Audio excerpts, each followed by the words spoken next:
kay ginagamit kaya po nato ni matagal now. This item is, kung may banaan mo rin siya na color, malipay ka. Okay? So, kung mabalipay ka. And also, magagamit ka po nato sa mga ones kung kids. Okay? Kung makita, gusto ko kanina color yellow, gusto color blue, or violet. Okay. Alright. I think na may idea also, no? Alright. Mac, bring me 2 winners for the coloring book. 2 winners for the coloring book. Alright.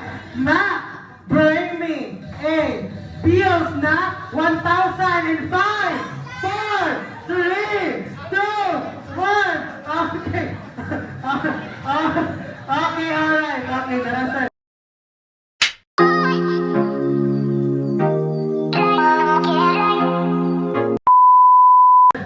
Isa din ka, di na ko magsaba. Hindi na ko magsaba. Okay na, sir.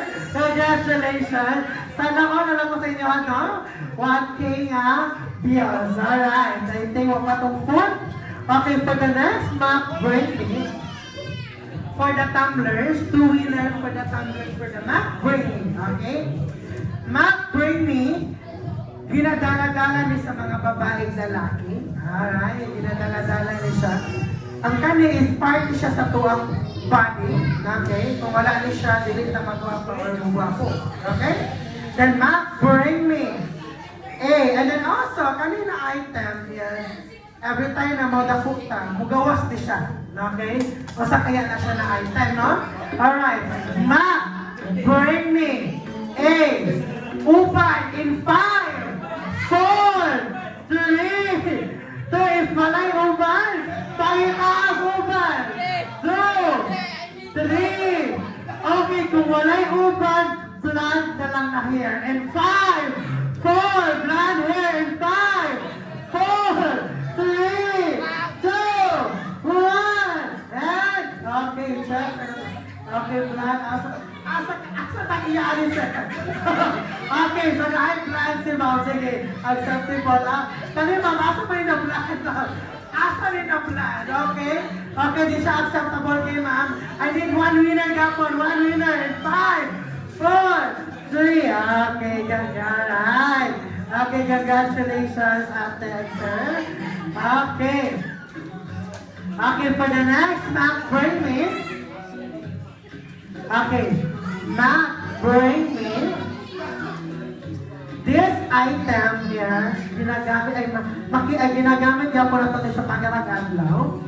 That this item is, kung makita tayo na item is, ma-motivate ta everyday. Okay? Kung i-open na ito siya, ma-motivate ta everyday, ipakita na ito siya na item. Kaya makita natin siya sa tuwang, mga pouches, either sa notebook or mga dagkong na bags. Okay? Mac, bring me. Okay, 2 winners pa rin sa tuwang tumbler. Tumbler ka po, 2 winners for the tumbler. Mac, bring me a picture sa loved ones sa pitaka in 5 loved ones in 5, 4, 3, 2. Okay, so kinsa man ni sir, ma'am. Okay. Ano man ni asawa or kuya pa or yes sir, kuya ba asawa? Amiga. Amiga. Hindi client ka po. Okay. Okay, para bro ma'am, ang mag-asawa or umiyab na ani adto diri ako. Pero dito tayo ni ma'am, kay duha diri adto diri ma'am. Okay, congratulations po. Okay. Congrats, thank you. Alright.